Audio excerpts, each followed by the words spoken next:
Esta misma plataforma está integrada en el curso dentro de la unidad virtual de aprendizaje, y este mismo curso de programación es un curso coordinado entre 3 campus y 2 sedes. Tiene cerca de 1.300 estudiantes y 37 paralelos, y como dije, está organizado en nubes, y el SMOC está integrado dentro de cada una de ellas y considera 60 minutos de dedicación por cada uno. El problema que tiene actualmente el SMOC es que no permite a los estudiantes resolver ejercicios de manera personalizada, porque ellos mismos deciden cuál van a resolver, y por lo tanto no pueden gestionar de manera óptima su tiempo porque ellos mismos deciden cuál van a intentar. Entonces, lo que se propone es un sistema que se adapta al estudiante de tal manera que la recomendación de los ejercicios sea de manera personalizada y con el fin de favorecer la gestión del tiempo que los estudiantes le dedican a la práctica. Los objetivos: por una parte tenemos el objetivo general, que es desarrollar un sistema que permita a los estudiantes de un curso masivo de introducción a la programación practicar con ejercicios de corrección automática ajustados al nivel de corrección del curso. Y luego tenemos los objetivos específicos, que son 3. El primero es analizar cómo los estudiantes gestionan su tiempo para aprender los contenidos y practicar los ejercicios. Después tenemos el diseño del sistema, definiendo los modelos y la tecnología. Y por último, la evaluación acerca de la percepción de esta plataforma en los estudiantes. Entonces, en el marco conceptual, dentro de lo que consideramos la enseñanza de la programación, hay 2 tipos de enfoque. Tenemos el enfoque netamente teórico, en el cual se introducen principios de algoritmo, de pensamiento algorítmico. Está centrado en la abstracción, es decir, en conceptos abstractos como cuando los niños, por ejemplo, aprenden el alfabeto. También la observación acerca del entorno, y aquí se basa en que dentro del mundo real tenemos objetos los cuales también podemos abstraer. Y el otro enfoque es teórico y práctico, y acá hay más actividades prácticas que teóricas, las cuales se apoyan de sesiones de laboratorio, clases grabadas, cuestionarios y trabajo individual que llevan los estudiantes. Las dificultades que hay para programar es mayoritariamente por temas de conceptos abstractos, como por ejemplo cuando una variable se almacena dentro de la memoria, también declaración de bucle o funciones, y por lo general a veces no hay suficiente suministro de ejercicios para que los estudiantes practiquen. Lo que se propone en la investigación es utilizar herramientas de visualización para la abstracción, donde ellos puedan ver de manera gráfica cómo eso funciona internamente en el computador, y también actividades prácticas. Luego, con respecto a la importancia de la retroalimentación en el aprendizaje de la programación, en un estudio se realizó este tipo de trabajo, que tiene que ver con que el estudiante realice una tarea, la suba a un repositorio, se realice una prueba unitaria y posteriormente otro sistema entrega la retroalimentación de manera organizada. Lo que se hizo después es considerar distintos tipos de feedback. Uno de ellos era tener casos de prueba, el otro era tener la comparación entre la salida generada y la esperada, y también sugerencias de errores que habían cometido estudiantes en cursos pasados. Luego se dividieron en grupos de 25 y 26 estudiantes y se les entregó distintos tipos de feedback. Y lo que resultó en la investigación fue que los cursos que tienen mayor feedback son los que mejor rendimiento demuestran. Entonces, como cada grupo se le añadió feedback de manera creciente, los que tuvieron mayor feedback fueron los que se beneficiaron más. Acerca de los ejercicios de corrección automática, estos son ejercicios que no necesitan una intervención manual para ser corregidos, y las ventajas que representan son que garantizan la equidad de las calificaciones porque lo hace una máquina, y también pueden proveer comentarios oportunos acerca del trabajo hecho, porque también es automático. Después tenemos los jueces en línea, que es un software que revisa el código de manera automatizada en base a casos de prueba predeterminados, y en algunas aplicaciones en las que lo encontramos son la programación competitiva, la educación, los compiladores en línea y los ejercicios para reclutar desde empresas tecnológicas. En cuanto a los beneficios en educación, tenemos una mayor objetividad, una mayor rigurosidad en la evaluación de los ejercicios gracias a los pasos de prueba y también demuestran mayor oportunidad de aprendizaje a través de la retroalimentación.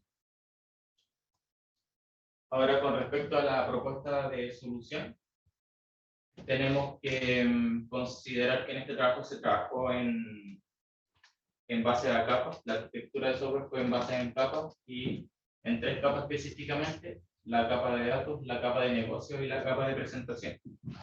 La capa de datos implica toda la persistencia de datos a la base de datos, la capa de negocio las funcionalidades y la capa de presentación la interfaz. En la capa de datos tenemos 7 grupos.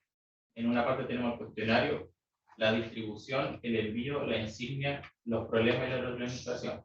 También el usuario. La base de datos fue hecha en MySQL y se alojó en un clúster RS de AWS. En el grupo de los cuestionarios tenemos las mismas categorías que se revisan en cada una de las UBA. Eso está homologado. Y solo existe un intento por cuestionario para cada categoría que el estudiante realiza. Y en el cuestionario lo que tenemos como dependencia son las preguntas, la alternativa y también el intento que realiza el estudiante. En la distribución tenemos 4 problemas, es decir, 4 problemas existen para una distribución. Y los niveles que tienen cada uno de ellos, que puede tener, es fácil, medio, difícil, de acuerdo a la complejidad que representa. En la parte de los envíos, acá el valor está en el código fuente porque eso es lo que se utiliza para evaluar la solución del estudiante. Esto claramente depende del problema que el estudiante lee y también del mismo estudiante que lo intenta. Y el puntaje que se recibe está entre 0 y 100 y los veredictos son los que aquí se listan, los cuales van desde, por ejemplo, que el código está encolado, que se aceptó la solución, que hubo algún tipo de equivocación, etc. También tenemos insignias que se entregan por envíos, o sea, por cantidad de envíos, por cantidad de envíos correctos, por completar categorías, por completar perfil y por entregar retroalimentación hacia los problemas. Y las insignias dependen de los estudiantes. Acá tenemos el grupo de los problemas. Un problema está asociado a un subproblema, y este subproblema es un caso de prueba, pero esto viene así porque en SMOC los problemas están estructurados de esta manera, pero en la propuesta solamente consideramos un subproblema, porque esa es la cantidad que se fijó, aunque en SMOC podrían haber a lo más 3. Con respecto a la retroalimentación, los estudiantes envían un feedback hacia un problema, y este puede considerar niveles de fácil, medio, difícil, de acuerdo a la percepción que ellos encontraron. Y el usuario puede ser un estudiante o un profesor, y el campus o el grupo, que sería el paralelo, no se exige dentro de la plataforma. En la capa de negocio vamos a considerar tecnologías como un lenguaje de programación Python y un microframework web Flash. Y además vamos a tener 3 grupos de actores. Por una parte está el estudiante, el profesor y el sistema. El estudiante puede realizar todo este tipo de acciones, desde enviar soluciones de código, revisar envíos pasados, recibir insignias, observar problemas, enviar feedback, pero en los que nos vamos a concentrar son en 2, que es donde está el valor del proyecto, que es responder un cuestionario para una categoría dada y también recibir distribuciones. Además, el inicio y el cierre de las sesiones a través del EPI para complementarlo con Moodle o con cualquier otro LMS que pudiera tener alguna universidad. Con respecto al estudiante, específicamente para responder un cuestionario, lo que él hace es que por cada categoría el cuestionario se responde una única vez, no hay un tiempo límite de duración y se consideran 9 preguntas que están distribuidas de acuerdo a un nivel de dificultad fácil, medio, difícil. Y estas categorías se distribuyen de esta manera, representando mayoritariamente, o sea, dándole mayor prioridad a los problemas, a los ejercicios que son difíciles, para que a medida que los estudiantes responden estos ejercicios, se les valorice más dentro del puntaje. La idea de hacer esto es que los estudiantes reciban una distribución en una primera instancia, porque este es el dato que tenemos cuando ellos comienzan a usar la plataforma. Luego comienza a hacer de manera automática. Entonces, en este diagrama de flujo podemos verlo de manera más gráfica. El estudiante realiza el cuestionario y dependiendo del puntaje se le asigna un nivel a la distribución, entre básico, medio o avanzado. Ya cuando la distribución es de manera futura, es decir, después de la primera, acá lo que vamos a considerar es este diagrama, que tiene distintas reglas, y lo que va haciendo es avanzando o retrocediendo de nivel, pero si se queda en ambos extremos, lo que se hace es que las distribuciones se vuelven a generar, idealmente con ejercicios que no se han resuelto antes, pero si no se proponen ejercicios ya hechos, y cuando hay una transición entre un nivel y otro, se revisan estas reglas. Por ejemplo, para pasar del nivel medio al avanzado, hay que considerar la regla número 4, que sería resolver dos problemas de nivel medio o resolver el problema de nivel difícil. Entonces, a medida que se va subiendo de nivel, es mayor la exigencia que se pide. Con respecto al profesor, él realiza tres tipos de acciones: observar estadísticas, observar problemas y enviar feedback a los mismos problemas también. Para la estadística, él revisa netamente cantidades de envíos, de distribuciones, de insignias, y la idea es darle una mirada general de cómo están los cursos o un campo completo. Y el sistema hace dos cosas. Por una parte, actualiza el nivel actual de los problemas y genera la distribución, que es la que ya vimos, pero no es que lo haga el estudiante, sino que es realmente el sistema quien genera esta distribución de manera automática. Y para actualizar los problemas, como tanto estudiantes como profesores envían su feedback hacia los problemas, hay una escala de 1 a 3, donde 1 es fácil, 2 es medio y 3 es difícil. Y toda esa sumatoria se considera para el promedio, y en base a ese promedio se determina el nuevo nivel que va a tener cada uno de los problemas si hubo algún tipo de opinión. Y esto ocurre cada 60 minutos dentro de la plataforma, para que así los problemas no tengan siempre el mismo nivel. Para la capa de presentación utilizamos Bootstrap para realizar el enfoque de Responsive Design, es decir, que se adapta a distintos tipos de plataformas. La plataforma se divide en tres partes: el header, el body y el footer. Y como color primero se define el azul y el secundario el gris, aparte de usar una fuente para aportar la comodidad para la lectura, porque hay enunciados que necesitan ser legibles. Ahora voy a mostrar cada una de las vistas. Acá tenemos el inicio, después tenemos el cuestionario, donde podemos notar que los bloques de código se resaltan a diferencia del texto normal para darle un mayor énfasis. Después tenemos las categorías. Esta es una tabla que incluye el nombre de la categoría, el nivel que lleva para esa categoría el estudiante, el progreso y la opción para evaluarse dentro de un cuestionario. Después tenemos los problemas, que ya vendría siendo la distribución que encuentra para una categoría, donde también está el nivel que tiene este ejercicio, y el progreso que lleva hasta ese momento. El enunciado también aquí tiene resaltado para el formato que viene en LaTeX, o también para el que está dentro del código que puede estar en Python. Y el editor, bueno, el editor también tiene un resaltado de sintaxis y tiene dos botones: uno para probar el código con respecto a los casos de prueba públicos y otro para enviarlo y ser juzgado con los casos de prueba privada.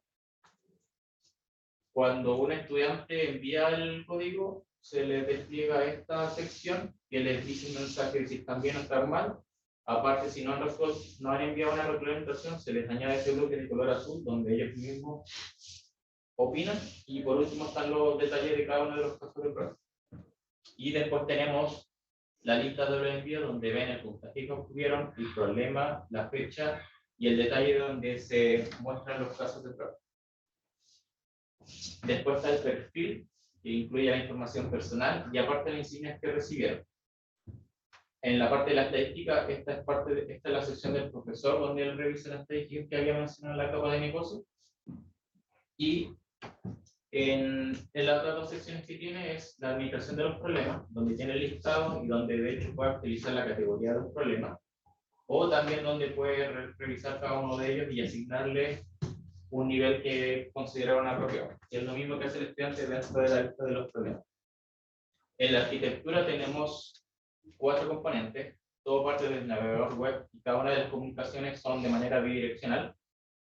Cuando se hace una petición desde el navegador web, esta viaja hacia el servidor y acá se complementa de 2 fuentes, que es de la base de datos, donde se van a persistir los datos, y solamente cuando se juzgue código, va a ir hacia otro servidor externo que está dedicado solamente para esa función. Entonces la arquitectura es bastante simple. Para la validación se hicieron una serie de actividades. La primera consistió en un prototipo que representó 50% del avance. Y acá un estudiante participó para probar la plataforma y él aportó que la interfaz le resultó atractiva y que algunas de las funcionalidades las encontró útil, además de que en ese momento no se incluía un botón para probar el código. Entonces, él dijo que se incluyera para que no tuviera que siempre enviarlo y cambiar la distribución sin necesidad de probarlo por su cuenta. Después se hizo un primer lanzamiento dentro de la plataforma, se hizo 2 días antes de la primera evaluación formal del curso.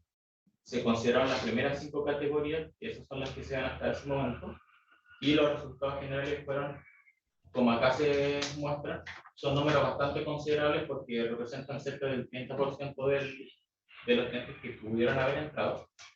Y tenemos, por ejemplo, las cantidades para los problemas disponibles, los envíos que se realizaron, las distribuciones generadas, que son datos súper importantes, y también los intentos en cuestionarios, que es un número bastante grande. Acá hay otros resultados acerca de las distribuciones, que las podemos ver por categoría y por nivel. Los envíos también los podemos ver por ambos parámetros.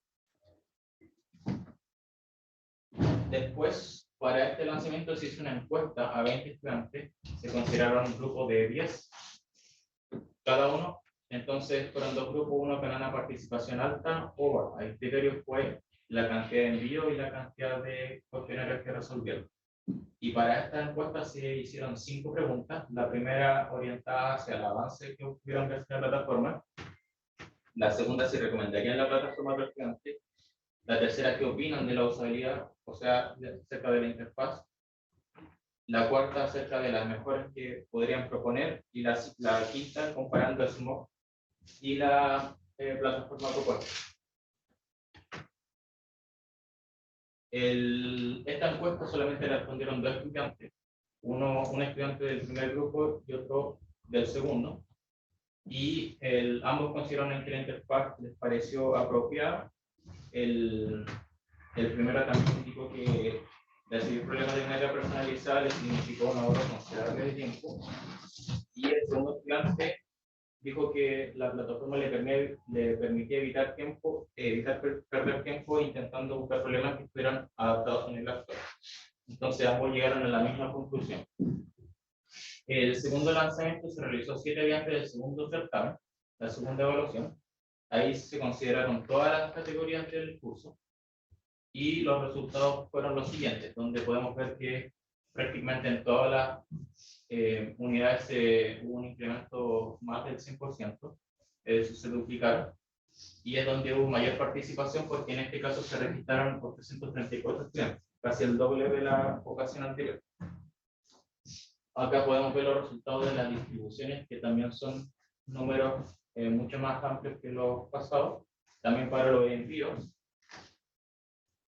Y en esta oportunidad también se hizo la misma encuesta que se hizo para la primera ocasión, pero esta encuesta se esforzó a estudiantes que cumplieran uno de estos 2 criterios, que era que tuvieran un total de envíos mayor o igual a 3, o que la distribución generada, el total de las distribuciones generadas era mayor o igual a 4.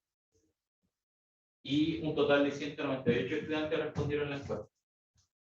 Acerca de la primera pregunta sobre el avance que obtuvieron gracias al uso de la plataforma, en análisis de la respuesta arrojó que una mejora con respecto a la resolución de los problemas, se logró poner en práctica lo que aprendieron en clase, fue posible repasar los contenidos y retenerlos con mayor frecuencia, así entre otros, como por ejemplo se obtuvo una mejor organización para ejercitar.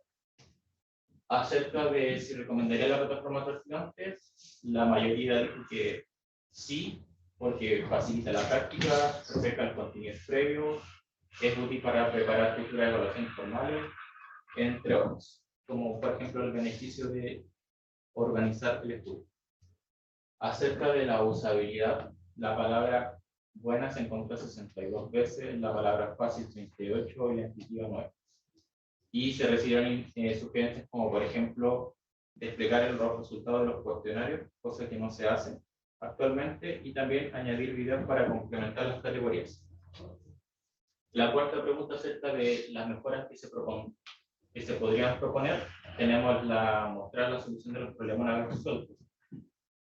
Alguna interfaz de modo oscuro, mejorar la reglamentación que entregan los problemas, añadir más problemas difíciles que los actuales.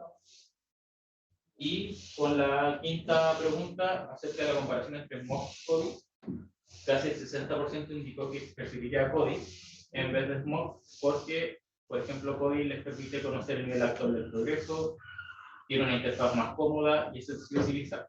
Otro casi 15% se decidió por Smog porque ellos consideran que contienen más ejercicios por categoría y además es porque existe una costumbre en el uso de Smog, porque al momento de evaluar ya habían usado esa plataforma.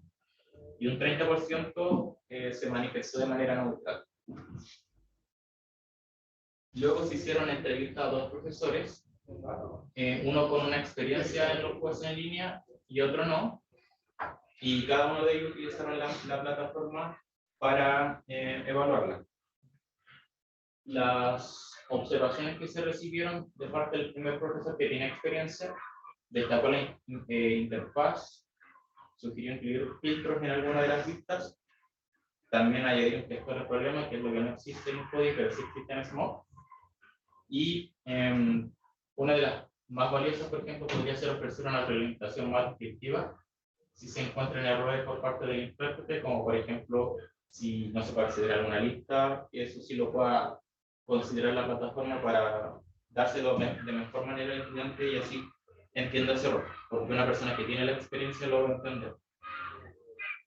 La segunda entrevista estuvo enfocada netamente al aspecto de la interfaz, también incluir vistas, incluir categorías en la tabla de insignia entregada, o también desplegar las insignias que representen cantidades mayores, para no incluir las que tienen números demasiado bajos que no puedan resultar útiles. Con respecto a las conclusiones generales, se estudió cómo los estudiantes se organizan y gestionan su tiempo en estas plataformas de evaluación automática. La plataforma se desarrolló en una arquitectura monolítica y las principales funcionalidades estuvieron orientadas hacia los estudiantes, como responder el cuestionario, intentar problemas o la de revisar distribución. Y para realizar la validación se consideró la evaluación de un prototipo, 2 lanzamientos, 2 encuestas y 2 entrevistas a profesores.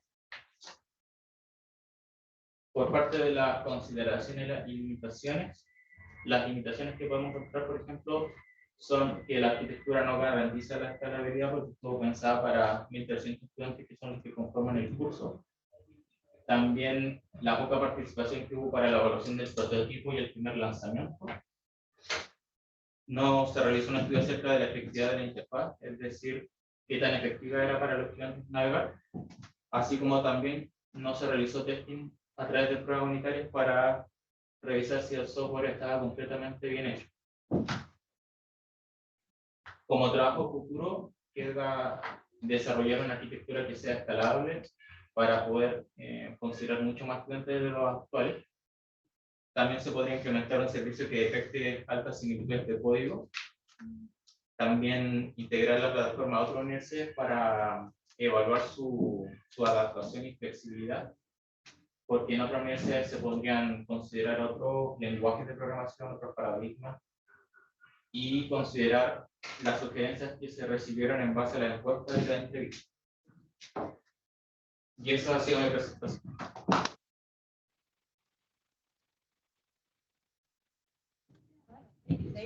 Todavía 25,50. Colega, pasamos con las preguntas. Hugo, se me confunden un poco los términos de retroalimentación y feedback.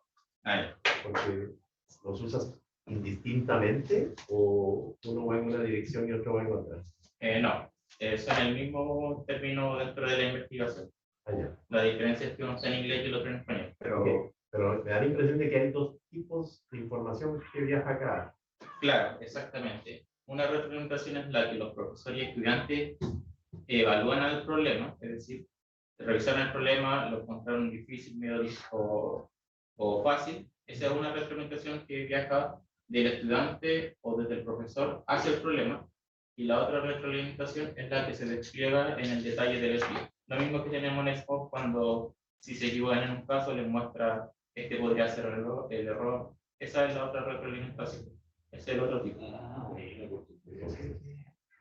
Quedándome un poquito con lo que mencionaste al final de la escalabilidad.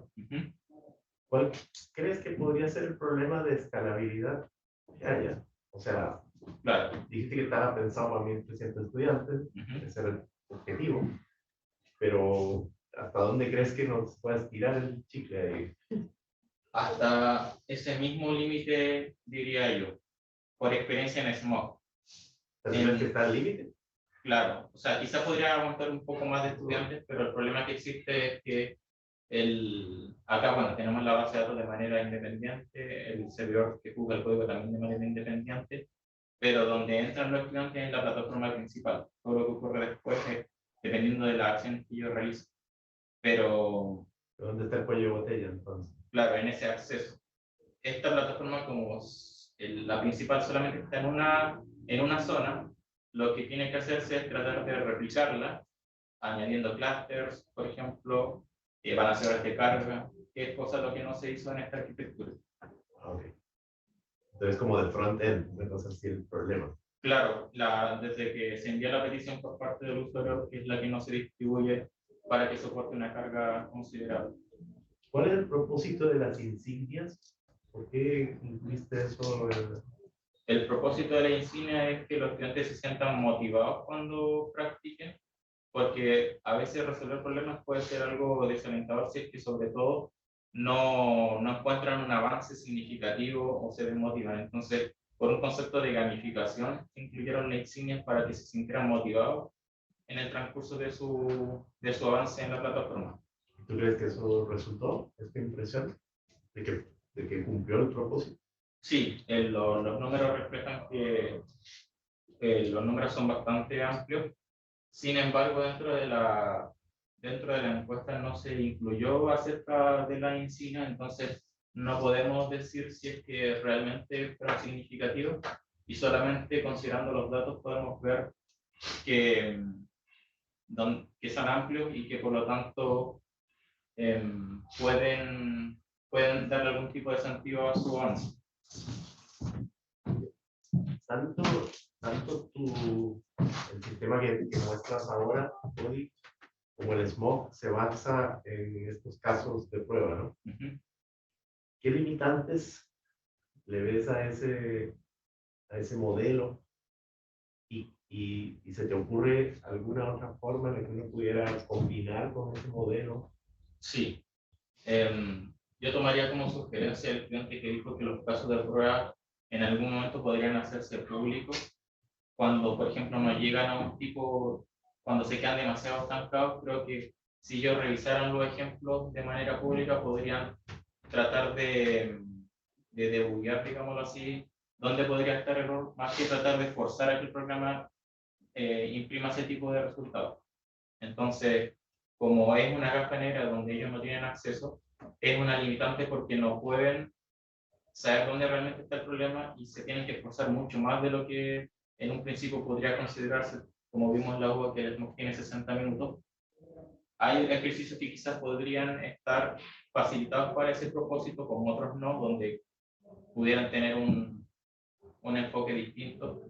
Entonces, otros sí y otros no podrían tener ese tipo de características, que en realidad, en mi experiencia en SMOC, la he escuchado más de alguna vez sobre si se podría hacer. De hecho, lo que se podría hacer también, que una de las cosas que tuvimos en una primera versión del SMOC era que los estudiantes que resolvían el problema podían ver soluciones de otros estudiantes para apoyarse de eso, para ver otras estrategias, para ver si lo hicieron de manera más óptima, se utilizaron reestructuras, por ejemplo. Y para terminar y dejarle algo a Andrea, que no me mire feo.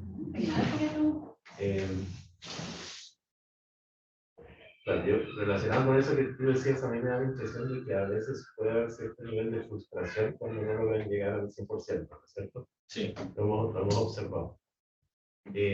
Ahora, con toda la experiencia que tú tienes, no solo como SMOC, sino como ayudante, conoces bastante bien el modelo que usamos.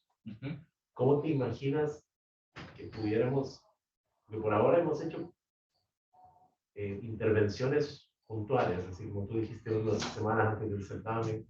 Sí. ¿Cómo se podría integrar al modelo de la asignatura el uso de código de manera ya permanente, ¿no? Sí, yo creo que dentro de la estructura de una UBA, lo que podría hacerse es habilitar tanto CODI como SMOC de manera paralela y tomando la participación voluntaria en cada una de las plataformas, es decir, podrían usar las dos o podrían usar una. De hecho, el profesor que aportó mucho más feedback en la entrevista dijo que sus mismos estudiantes habían dicho que si se iba a habilitar la plataforma para el segundo, o sea, si iba a habilitar, por ejemplo, para el certamen recuperativo o que no alcanzaron a utilizarla, entonces él me demostró que hay interés por parte de los estudiantes para que se integra de alguna manera a la UBA y creo que esa podría ser la forma, es decir, tenerlas de manera paralela y como el SMOC forma parte de la evaluación del curso, quizás una o la otra podrían valer los 5% que consideran, tanto si usan CODI como SMOC, y que los estudiantes decidan por cuál plataforma orientarse. O un cuestionario por UBA, una cosa así. Claro, como acá tenemos las mismas categorías que tienen las UBA, en SMOC tenemos también cada laboratorio por una UBA, podríamos ver, en realidad eso no está implementado, pero podríamos ver qué participación tuvieron para cada una de las UBA. En SMOC sí lo sabemos porque tenemos laboratorio, pero en CODI no los tenemos y lo que habría que hacer es justamente obtener esos datos para ver quién realmente merece el 100% para cada una de las UBA. Entonces podría como ganar una insignia por UBA, algo así. También podría hacerse un proceso automático que ocurra después de una semana que transcurrió la UBA pasado y el estudiante que obtuvo la participación considerable recibe una insignia y después al final del curso se dictan los estudiantes por esta insignia y se hace lo mismo que se hacía en el SMOC, quienes obtuvieron el 100 para cada UBA y el promedio final. Esa podría ser la manera de homologar. Oye, ¿cómo haríamos eso? Porque en el SMOC es fácil, porque es como completa al 100% y se lleva al 100%. Pero en el CODI el esfuerzo de los y las estudiantes se mide distinto. Entonces, ¿tú bajo qué criterio le darías un 100 a un estudiante en una semana de uso de CODI?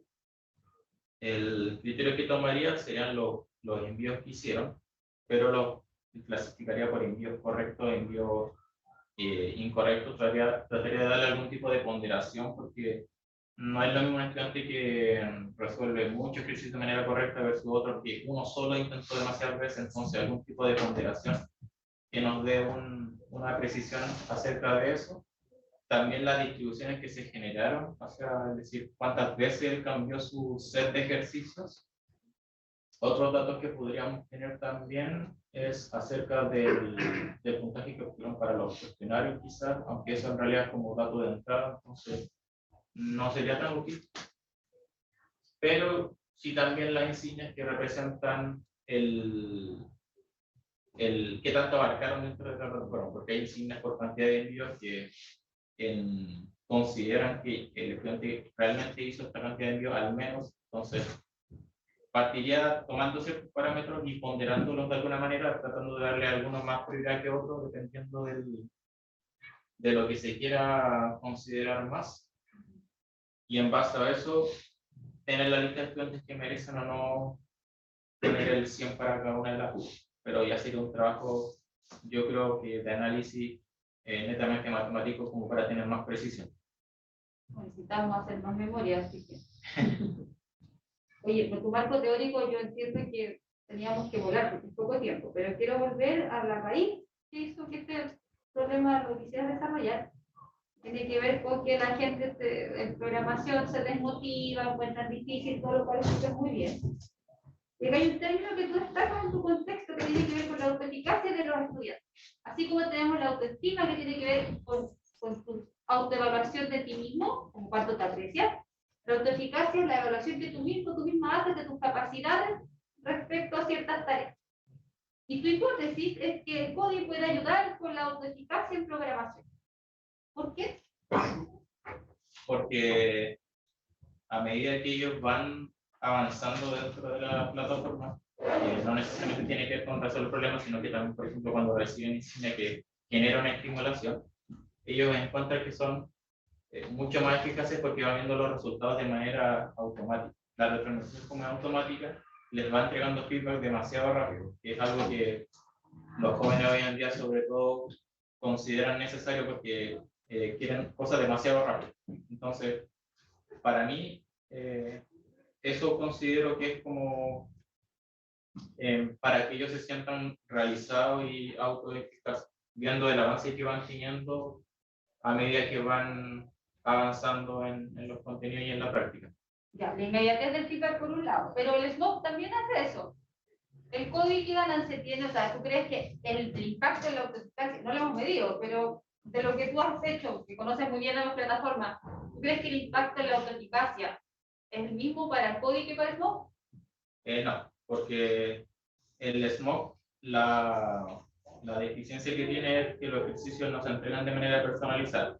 Entonces, esta plataforma, como sí realiza ese tipo de acción, hace a la estudiante le hace sentido que lo que está revisando es lo que realmente necesita, porque él intuye que estos son ejercicios que necesito resolver para avanzar al siguiente nivel, para prepararme mejor para hacer examen. En cambio, en el SMOC, resuelven el ejercicio que quizá el primero que ven dentro de la lista, y eso hace que se desmotiven de cierta manera porque avanzan o no logran avanzar lo suficiente después, retroceden hacia atrás y entonces están como en un círculo tratando de avanzar.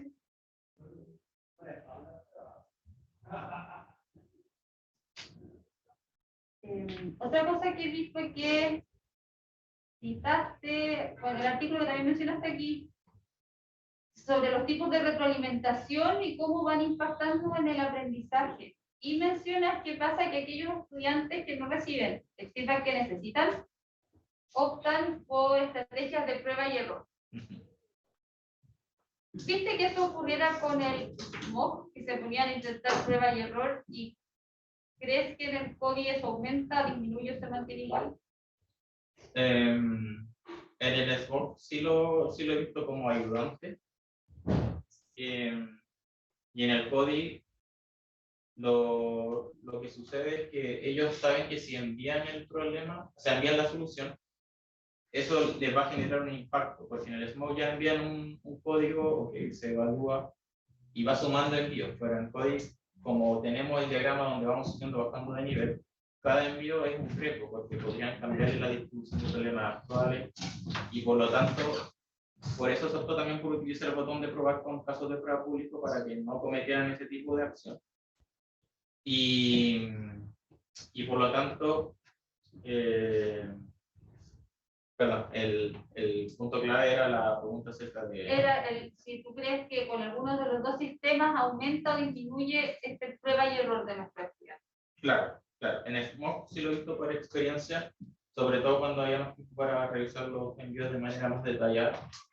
Pero en el código, o sea, en el código al menos no está evaluado porque acá hay un tema súper importante, y es que cuando ellos exploran el código, nosotros, eso se va a una API que juzga el código y es una base de datos independiente. Nosotros nunca accedemos a esa base de datos porque nosotros utilizamos ese servicio para ese cometido.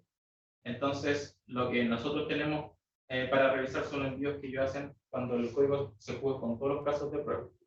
Entonces, así como dentro del estudio no se realizó. Pero la intuición va por ese lado.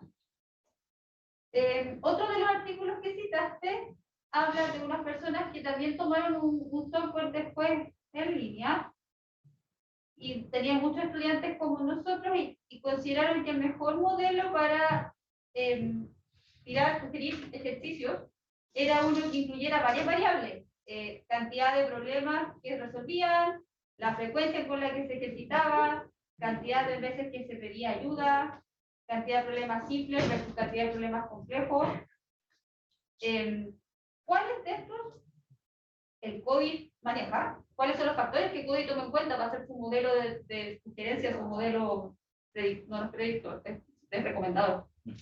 ¿Y qué tan difícil sería agregarle más factores para que nos funcionara mejor? Yeah. El CODI consideras para esas transiciones que vimos en el diagrama siempre la cantidad de envíos para cambiar de distribución, envíos correctos e incorrectos, porque dependiendo de esos dos factores se sube o se baja de nivel. Pero, como bien mencionado, no es un predictor porque no utiliza, por ejemplo, algún concepto de machine learning, por ejemplo, que si revisen la literatura, de hecho, ese mismo estudio habla acerca de ese tipo de propósito, es decir, utilizar algo mucho más inteligente porque implica muchas más variables, entrenan un modelo y saben de qué manera el estudiante puede avanzar. Incluso hay otros estudios que muestran cuando el estudiante podría estar en un nivel bajo de rendimiento, que podría llegar a desertar de la asignatura, otro haciendo énfasis en que también le podría ir en un futuro, y qué tan difícil podría ser implementar. Yo creo que tomando los datos que tenemos y teniendo algún tipo de modelo que se pueda entrenar, se puede tener algo consistente como para que el profesor revise eso y esté al tanto. Aunque también podrían tomarse esas variables para decidir sobre la distribución que se genera, porque la que tenemos actualmente es algo netamente directa que considera estas pocas variables, pero teniendo algo mucho más preciso, yo creo que se podría tener mucha más certeza acerca de si el estudiante merece avanzar de nivel o retroceder. Y a nivel de arquitectura, ¿habría que hacerle muchos cambios al código para mantener ese tipo de precisión? Habría que tener un servicio externo, y sí, yo creo que eso sería algo complejo porque es otra área distinta a la que está integrada. Acá es simplemente condiciones que se funcionan como para avanzar los procesos de transición, pero si ya tomáramos en cuenta ese tipo de campo, habría que hacerle modificaciones considerables en cuanto yo para que tome decisiones de manera mucho más efectiva. Y mi última pregunta tiene que ver con el experimento. Yo no sé si fue como la forma en que lo presentaste o qué, pero siento que como estáis medio decepcionado de que primero fue con una persona y después fue con dos y después fue como con 100. Pero no es malo. ¿Qué cosas buenas tuvo haber hecho ese enfoque quizás más cuantitativo? ¿Qué cosas pudiste haber aprendido de hacer cosas más pausadas? Se refiere hacia, por ejemplo, pasar de un estudiante a 200. Que primero fue uno, después fueron dos y después fueron un poquito más. Quizás no fueron estos números que tú soñabas, considerando que tenemos 1.300 estudiantes. Pero ¿qué cosas crees que a nivel experimental pudiste aprender o encontrar trabajando con estos números más chicos de personas versus haber trabajado con todas las carreras? Sí.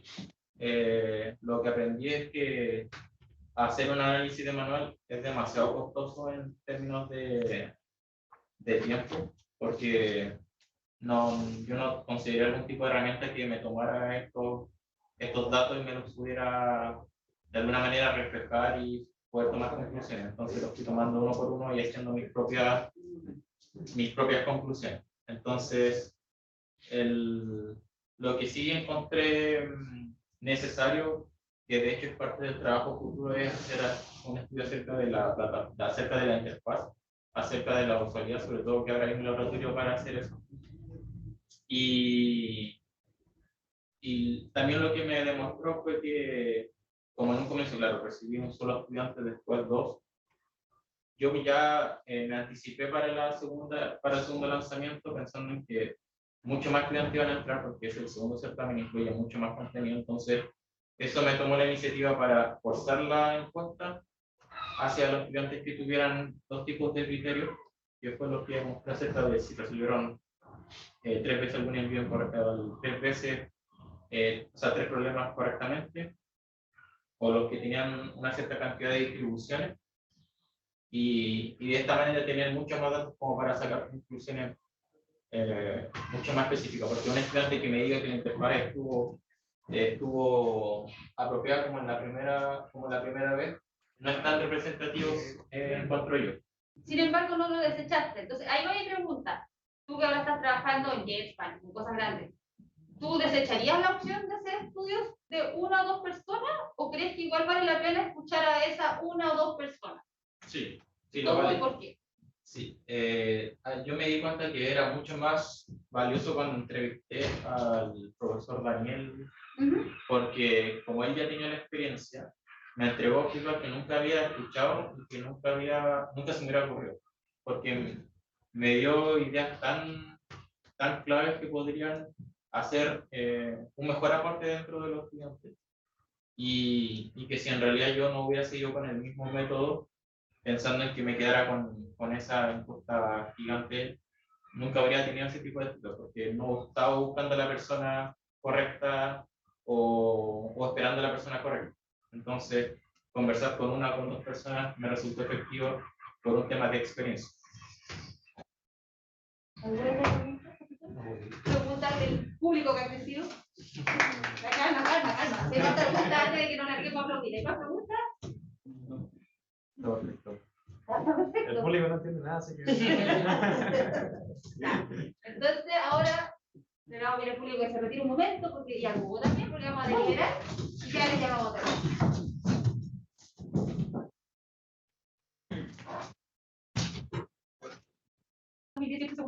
Yo sé que tú ya estabas antes ya con Sergio Campo en la creación de la plataforma del SMOG, y tu trabajo junto con el de Carlos y Alexander ha sido piedra angular de la metodología que ha sido parte del éxito de programación, con la cual hemos aumentado las tasas de aprobación, la felicidad de nuestros estudiantes, hemos bajado nuestra carga de trabajo. Así que en el fondo, aprobarte, si te llegamos a aprobar, es meternos nosotros en un problema. Está difícil. Está difícil porque aprobarte es reconocer todos tus años de trabajo, reconocer la enorme calidad técnica que has adquirido durante este tiempo, y además porque es muy fácil trabajar conmigo. A uno le dice al Hugo se cayó el sistema. De hecho pasó ahora, ¿o no? Pasó hace 3 horas. Hugo se cayó el sistema. Y a los 5 minutos Hugo dijo, profesora, está resuelto. ¿Cómo voy a querer que se vaya? ¿Cómo voy a querer aprobarte? ¿Cómo voy a encontrar el que reemplace? Fede, ¿qué más podemos contar de Hugo? O sea, ya dijiste muchísimo. De verdad, tú sabes que nosotros somos todos fans de la plataforma de SMOG y ahora de Coding. Como dice Andrea, tenemos que buscar alguna forma en que todo este trabajo que has hecho permanezca y permanezca por harto tiempo. Creo que es muy valioso. Mirando los resultados, las encuestas de ahora de esta nueva herramienta, nos damos cuenta de que se motivan aún más nuestros estudiantes con Codi, por lo que tú contestaste de la parte de gamificación, de la interfaz, y tenemos que ver de qué manera lo integramos y le damos continuidad en el tiempo. Entonces, a pesar de todos los temores, yo creo que te vamos a probar. Creo que hacemos también parte a Pedro acá, porque Pedro también me hubiera gustado estar acá y reconocer precisamente todo ese trabajo, pero de verdad que estamos muy contentos por todo lo que has hecho y te felicitamos. Gracias. Así que bueno, y sin más que agregar, no cabe duda que has cumplido todas las competencias sello que llevamos nosotros de Ingeniería Civil Informática de la Universidad Santa María.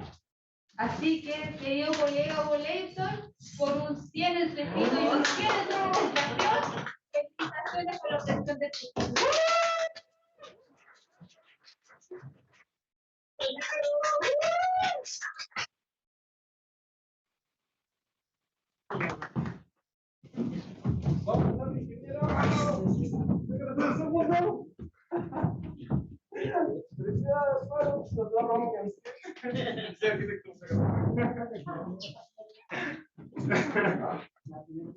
No,